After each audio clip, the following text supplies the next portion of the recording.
Okay, different type of video. It's going to be more of a conversation. I'm going to be talking about a potential new format that I've thought of for RLCS. It still uses the general circuit system, but there's a few modifications that I would like to see heading into the RLCS 2023-2024 season. And the only way those even get the light of day is if I release them now. And so we're going to talk about a potential new format. I think the big thing that I want to hit on is that T-Bates yesterday tweeted out that majors should have 24 teams. And this is why I'm releasing this now instead of waiting for a dull period in RLCS. I know I've got a video on South America that I'd like to be releasing right now as well, but I'm working on this instead just because, we want more of these conversations. It seems like a great topic right now. And so let's get this out. Let's get people talking about it. And I want to see what you all think. So for the potential new format, the first step is Invitational LANs. These are something that I think is coming to the next season anyways. I think with the way that the invitationals were set up this split, it was setting up for these to potentially be regional lands. I think the main change that we need to look at is top 16 in split points get invited instead of top 16 in overall points. If you look at Europe's Winter Invitational, you currently have Fufadop in Monaco invited. They have not played a single RLCS match this split. They're writing off the points that they have earned in the fall. And so the change that I would make to avoid that happening and to avoid points compounding for teams that qualified for events back in the fall still getting into like the spring invitational is I would just have it be the top 16 in split points. That way you get the current 16 best teams in the region. These would be lands that are hosted within the region. So if you have North America, you could have lands in like Charlotte, you could have lands in Chicago, Boston, just you could have a multitude of lands in different locations, and they wouldn't have to be big venues like Dickies Arena. This is an invitational land. It's the third event of the split. Obviously, it'd be great to have these on land, and it'd be bigger than probably the Open or the Cup, but it wouldn't be, San Diego. It wouldn't be the Rotterdam Major. These would run Thursday through Sunday instead of the normal Friday through Sunday, and it would look very similar to the RLCS 2022-2023 majors. And so, as we saw in Rotterdam, you had the first opening 3 days, so it was a Swiss format, and then Championship Sunday all took place on that last day. I think that's something that we should get used to. It's going to save on costs as it takes down one extra day. And if they are looking to do invitational lands, it's something that they're going to want to have going for that last day. The next thing is Tiebreaker Tuesdays. This is an idea I had, and it's not going to come as much into fruition as I thought. The essence of Tiebreaker Tuesdays is that you've just set aside Tuesday night as the time for tiebreakers. So anytime you have a situation where there's a teams tied to qualify for the main event or closed qualifiers, you'd host those on Tuesday night. Same with the closed qualifiers and open qualifiers. If you want to run these on the main RLCS stream, go right ahead. That probably interferes with CRL now that I think about it, but it's just a time set aside. You know when these matches are going to be. They're going to be on Tuesday night. The major tiebreakers should be played at the Invitational LAN, however. I know there was a controversial decision back in the fall split that all major tiebreakers would be played right after the end of the regional. A lot of people thought this would be unfair, as if you just finished final, you'd have to bounce back after either winning or losing that and play in the highest stakes match of the split. This happened to Crew Esports in the Fall Invitational for South America, where they lost in the final, had to bounce back and face Team Secret for a chance at LAN. They ended up losing that, obviously, but that was the situation there. So if there is no invitational LAN, you should still use this Tuesday. Give that space to breathe. But if you're at LAN, I can imagine like the Space Station Complexity Tiebreaker, it was one of the most hype matchups we've had of the circuit era. And having that in front of a crowd on LAN to see who goes to Rotterdam would be epic. Next up, 2014 majors. We're going to get into the specifics of how this would work.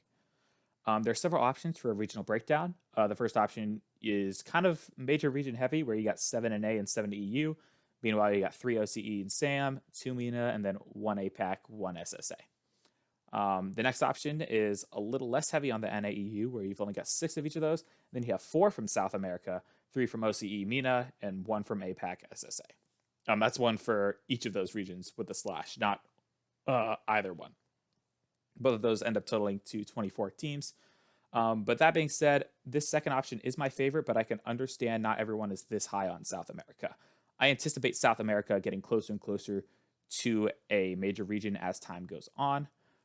So if you don't want to have South America having 4 spots right away, you change it to this third option, which I think is my second favorite, where you have 6 NAEU, 3 OCE SAM I, 1 APAC SSA, and then the defending major champions. This way, they automatically get that spot into LAN. Yes, they'll still have to try in those online qualifiers, and the only time where it would actually come into effect where it would give a team extra, benefit for qualifying for the major would have been Team BDS just this last fall split. They would not have made it in a 7 NAEU format, much less a 6 NAEU format. They actually got the 8th place seed in Europe. And so this would give the defending major champions a spot, but more often than not, it would just turn into an extra spot for, let's say, G2 wins the Winter Major back last split. It would have just given the 7th NA team a spot at the next LAN. These need to be subject to change by season. Obviously, you don't have to change it every season. You want to base it on results, but you need to make it clear that these can change. Make it obvious to South America that they have a path to become a major region. They need to have, a vision of how they can be on the same level of North America and Europe. Otherwise, you're going to see more and more teams leave that region for better opportunities. And when it comes to 2014 majors, you're going to need some slightly modified formats, and I'll get into that right now. The fall major format, you have two different options. There's option one, which is Swiss with a twist. This is my favorite by far and away. I love that I was able to come up with this. For short, we call this Swiss. Please don't sue me. That was a terrible name, I know. Option two is Swiss into Swiss, where I'll get into option two first. There's seeds 9 through 24. They play in a 5-round Swiss, and then 8 teams advance from that, obviously, where they face seeds 1 through 8 and another 5-round Swiss. And then the 8 teams from that go into a single elimination playoffs. This means that the maximum amount of games that you can play in this format would be 13 games. If you're like the 9 seed, let's say you go to round 5, and then you go to round 5 in the next Swiss, and then you go to the finals. That's 13 games total. That's a lot. It also just has more games in general with 66 best of 5s and 7 best of 7s, which is why I think Swiss would be a fantastic option. This is 24-team Swiss with 5-ish rounds. I'll explain the ish in the following few slides. And then it would end up culminating in a 12-team single elimination playoffs where the top 4 get a first round bye. So, Swiss with a twist, how does this work? You start out, 24 teams, they're all 0-0. And if you've ever tried to work out a 24-team Swiss, you're probably anticipating the problem that's coming up, but I'm curious as to what you think of my solution for it. The next round, you get 12 teams that are 1-0, 12 teams that are 0-1, then you have 6, 12, and 6. This is where the problem starts to happen. You got 3 teams that are 3-0, they're through. Then you got 9 teams that are 2-1, 9 teams that are 1-2, and 3 teams that are 0-3. Now, obviously, you need an even number when it comes to these matchups. Otherwise, you're going to have a team sitting out. And so, in order to remedy that, I have something called the death match. So, for the 2-1 teams, you would take the 2 teams with the highest game differential, and they would face off in what I call a death match. The winner would just advance to the playoffs right then and there.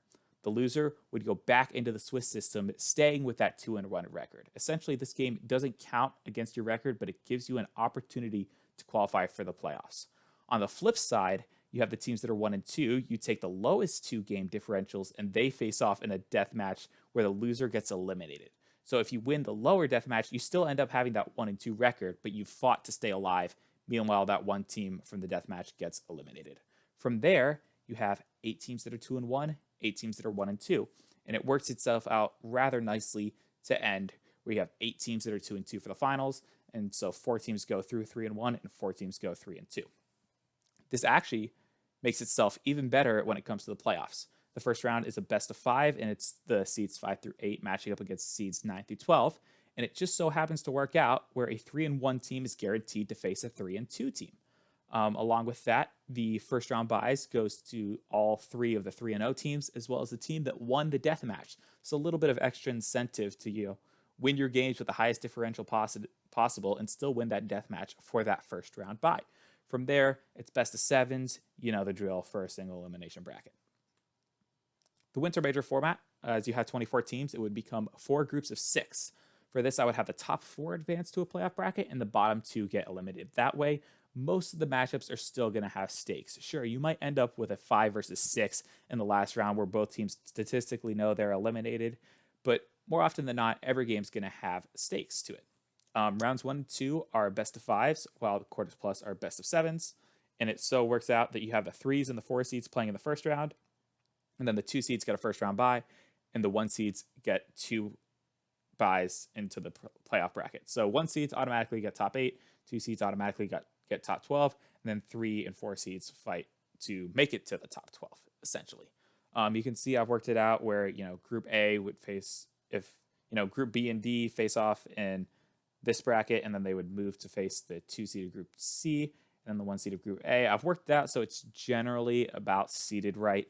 It would also depend on the initial seeds of the groups, which I didn't really get into, is that's a lot of different semantics. The main concern I have about this format actually is that it's 68 games of best of 5s and 7 best of 7s. So it would actually be more games than option 2 of the fall split. It would by far and away be our most games at a major, and most of that comes from the round robin play where you have 15 games per group, which is quite a lot.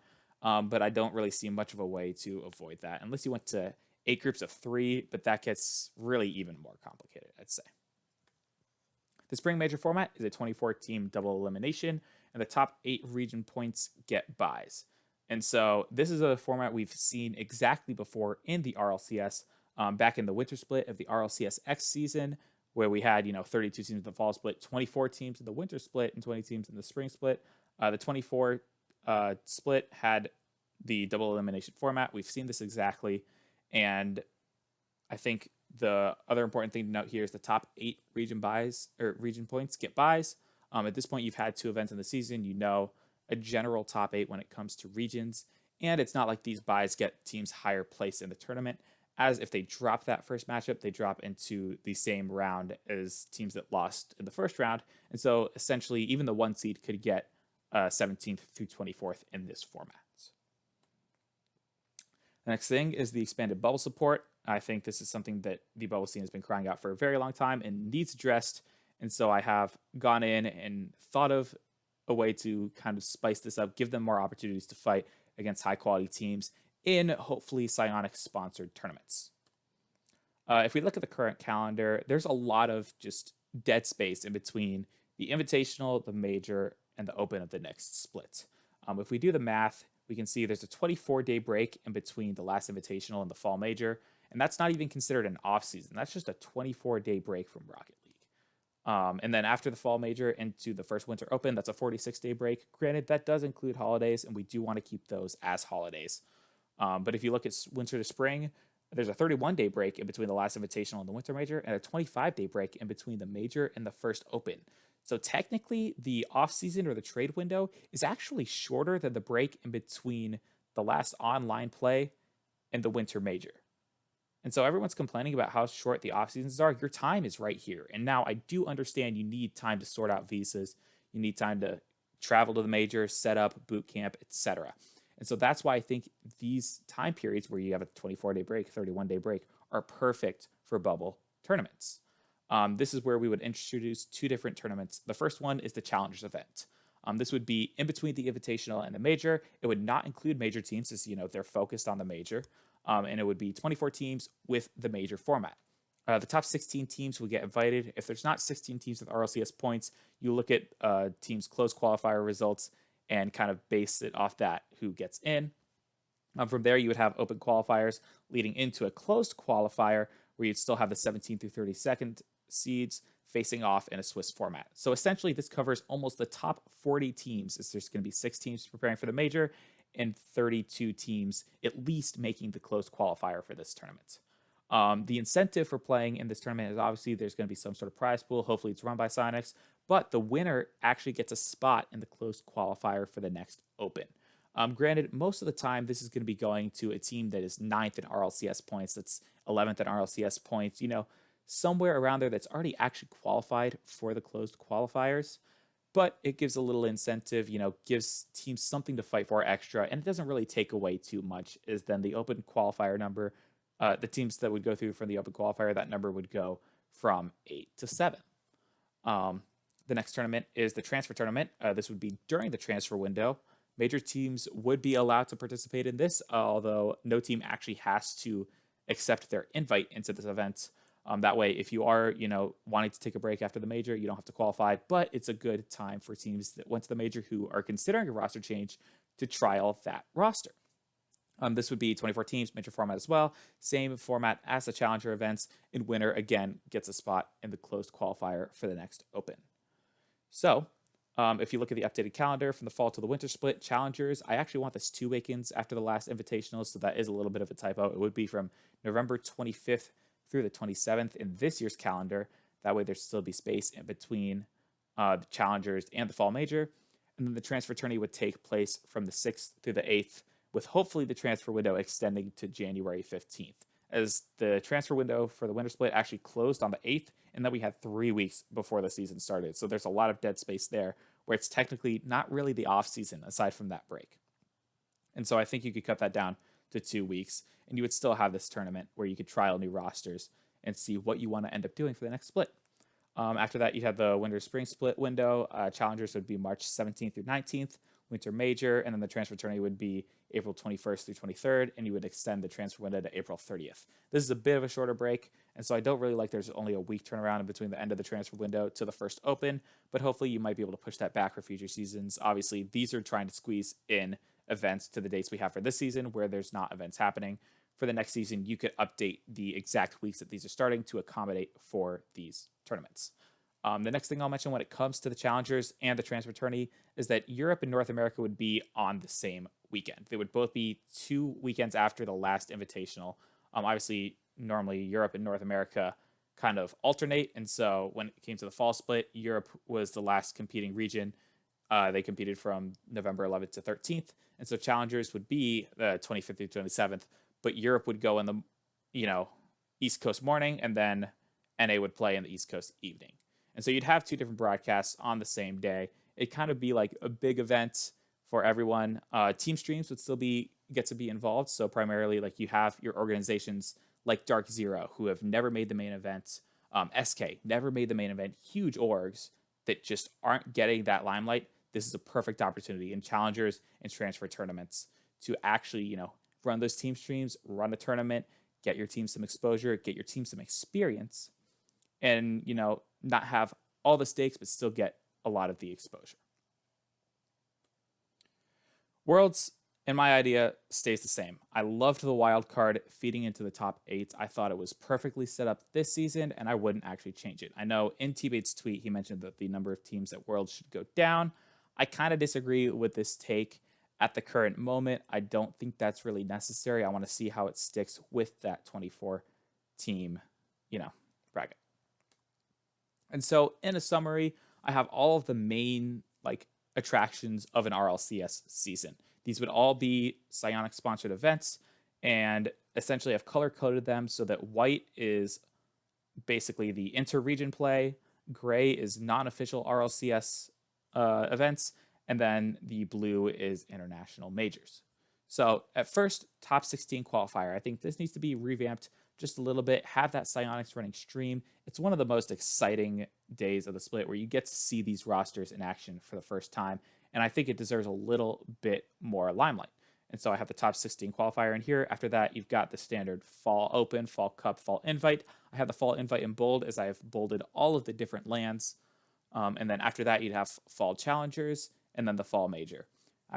For the winter split, you'd start with the winter transfer tourney, and then you'd have the classic winter split with the open cup and invite, winter challengers after that, and winter major. And then spring transfers, you'd have that first, and then spring open, cup, and invite. And then you have spring major and world champs. I think the important thing to note here is that there is no challengers or invite after the spring split, as once you've gotten to the spring cup, your season's essentially over if you haven't qualified for that. Yeah, you could have a spring challengers, but you wouldn't be fighting for as much, and I don't think there'd be as much interest. You have your top teams. You're already gearing up towards the next season. So yeah, those are my ideas. I've added regional lands where fans can go out and support their teams multiple times a year within their own region as they compete to see who makes the international major. You still have bigger international majors that include all the regions and have more options for, more games, more exposure, etc. And then you have the 4 added bubble tournaments and the challengers tournaments and the transfer tournaments that hopefully cause for some excitement and, gameplay during the small breaks that isn't too high of stakes. So hopefully you enjoyed. Let me know what you think of this format in the comments below. I'm also going to be posting these ideas on Reddit to see what they think. Hopefully, people are going to end up talking about this. I just want to mainly throw this out there, see what people think. What would you expand upon? What would you take away, etc.? Let me know, and I will catch you all in the next video.